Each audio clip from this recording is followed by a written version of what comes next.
mbokk yi ginnaaw bu ma nuyoo Sénégal yépp ñi ci biir réew mi ak ñi ci bitim réew kaddu yi ma yëkkati léegi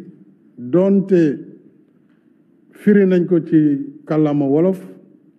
dama bëggoon sànni tuuti kaddu ginnaaw bu ma nuyoo waa réew mi yépp di fàttali ni suñu réew fan yi ñu génn gis nañu fii ay jafe-jafe yu tar loo xam ne Sénégal mosu ko xam ci ay yàqute ci yàqal nit ñi seeni alal bàyyiwuñu kër bàyyiwuñu l'hôpital bàyyiwuñu benn service ay doomu aadama boom nañ leen muy xale yu ndaw ñoo xamante ni seen njaboot soxla nañ leen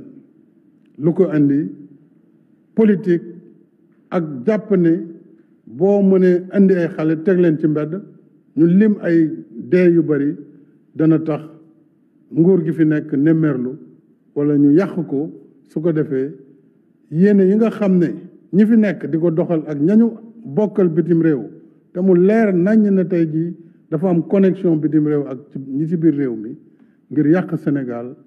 loolu laa ne bëgg naa waa réew mi ubbi bu baax seen bët bàyyi ci xel loolu nag dama ci woo képp kuy responsable politique ak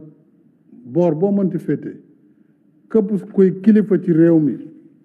kilifa diine kilifa aada képp kuy société civile képp kuy citoyen war nañu bàyyi xel ci suñu réew ndax dafa am lu ñu xamee Sénégal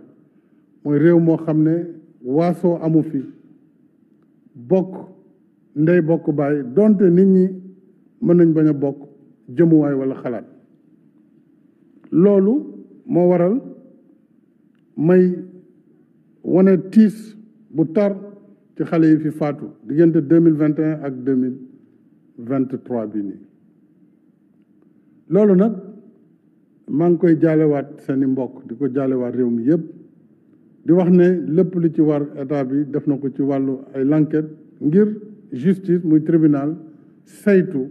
li nga xam ne moo waral musiba yooyu ak ña nga xam ne ñoo ko yëkkati ak ñañu ci àndal ak ña ko doxal seen bopp ñoom ñëpp danañu wuyu ci yoon ngir ñu mën a fànq lu mel noonu ndax lu yàq réew li ci des itam wane naa ne réew mi dañ ko war a waxtaane dañu war a di diisoo ci lépp loo xam ne dañu ko bokk looloo waraloon diisoo bi ma yëkkati fan yi ñu génn ñu tuddee ko dialogue national yàlla def ñëpp ñi ci bëggoon dugg te ñu ëpp solo ci réew mi yàlla def na waxtaan nañu ba juboo am ay conclusion maanaam yu am solo ci wàllu koom ci wàllu social ci wàllu culture ci wàllu politique ba nga xamante ni loolu dana gën a dëgëral suñu démocratie ponk yooyu nag ñu tënk dinaa ko doxal à partir de semaine bi ndax dinañ yóbbu assemblée nationale loi yi ñu war a soppi ngir li ku jéggi ñaanoon ci wàllu parrainage yu élection ak yeneen i changement ci code électoral ak yeneen i loi ñu mën ko def ci diir bu gàtt loolu yëpp parce que diisoo moo ko waral parce que luy jëmale Sénégal kanam li ci des itam wax naa ni réew mi fi mu toll ak alal ji fi feeñ dana gën a tax nit ñi bëgg a ñëw Sénégal wala am luñ fi def ci fànn bu nekk nag ba ci diine ji loolu dafa jar a bàyyi xel moo waral ma ne man sama taxawaayu démb ak sama taxawaayu tey benn lay doon muy taxaw ngir aar réew mi ci wàllu indépendance am ci wàllu ay frontière am ci wàllu ay institution am yi nga xam ni démocratie moo ko fi teg te loolu duñu seetaan mukk ñu koy yàq ak lu mu mënti jar donc loolu nag fii ak yàlla ñuy may bakkan fii ak mandat bi ñu jox ñu ngi koy doxal na leen leer ne dinaa si taxaw taxawaay yu wér ànd si ak ñëpp ñi nga xam ne ñoom laa ci war a àndal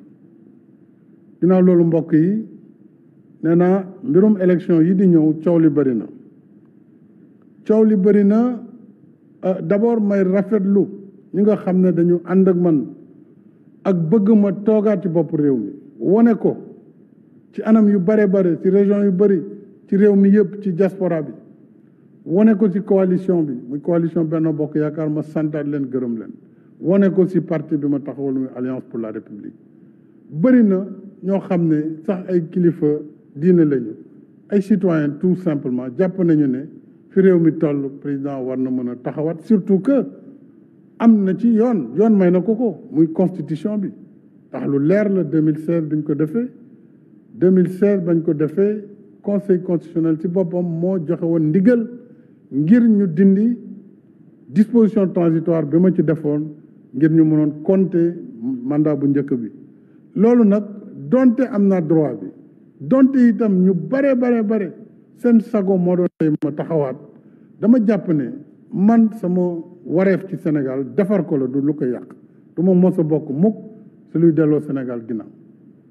sama wareef mooy gis lii ma tàmbali fekk ko fi yóbbu ko fu ëpp fi ma ko fekk loolu ñu teg ci leneen loolu mooy li may neex loolu mooy li nga xam ne moo ma tax a jóg kon réew mi suñu coalition war nañu am bu ñu àndee nekk benn teg équipe yoo xam ne si dinaa leen jàppale itam ni ma leen war a jàppale ci waxtaan ak waa réew mi ngir ñu moytu li nga xam ne dana tax Sénégal saaraan ëllëg dugg ci guuta goo xam ne du gën ci njaboot gi du gën ci askan wi kon sant naa ñooñu gërëm naa leen waaye nee naa nag élection yi di ñëw bind naa ko ci livre bi ñu tuddee le Sénégal au cœur Sénégal sama biir xol boo leen ko gisee di ngeen wax xam ni ne woon naa mandat 2019 bi mooy nekk sama deuxième et dernier mandat ça ne veut pas dire que awma ci droit mais loolu sama décision bopp la te loolu laa jël tey moom laay baamtuwaat donte nag gis ngeen ay groupement ay nit war nañu Sénégal dem bitim réew yàq deru Sénégal yàq deru président de la République dafa bëgg a def ñetteeli mandat dafa bëgg a def lii dafa bëgg a def laa loolu kon war na mën a dakk ndax président ci boppam jàpp na ne li mu bind 2018 dëgëralaat ko tey loolu taxul maanaam coow yooyu taxul waaye ñaawlu naa li nga xamante ne bëgg sa bëgg-bëgg tax na nga dem di jaay sa réew ak di yàq deru sa réew nit ki booy wut tam da nga ciy boole ngor parce que loolu dafa am solo li ci des mooy ñu continuer suñu taxawaay ci réew mi continuer waxtaan ak ndaw ñi parce que avenir u Sénégal ci ndaw ñi la nekk suñu bëggee seen njàng baax suñu bëggee ñu am liggéey am jàppale waruñu taal école yi waruñu taal université yi waruñu yàq li ñu fi liggéey suñu fi defee ay train def fi ay BRT loo xam ne Afrique yëpp ci bëgg loolu askan bi moo tax ñu def ko du pour président Macky Sall wala keneen wala gouvernement bi kon war nañu sàmm loolu ñu leen defar parce que alalu réew mi moo ko tabax te dañ ko leb kon loolu dañ ko war a sàmm suñu bëggee ëllëgu gone yi nekk ëllëg bu gën ci loolu laay woo mbokk Sénégal yëpp di leen sant di leen gërëm di leen wax nag bañ a nekk candidat terewul ma taxaw nag taxawaayu président de la République boo xam ne lépp lu mu laaj ci wàllu responsabilité danaa ko doxal ba mu mot sëkk fii ba bés bi terme bi di jeex mooy bu ci yàlla àndee 2 fan ci weeru avril 2024 dina fekk ñu def élection yal na nekk élection bu sedd guy bu leer naññ ni ko Sénégal di defee su ko defee Sénégal continuer doxam ci jàmm ak salaam maa ngi bàllu ñëpp ak di sant ñëpp di gërëm ñëpp wasalaam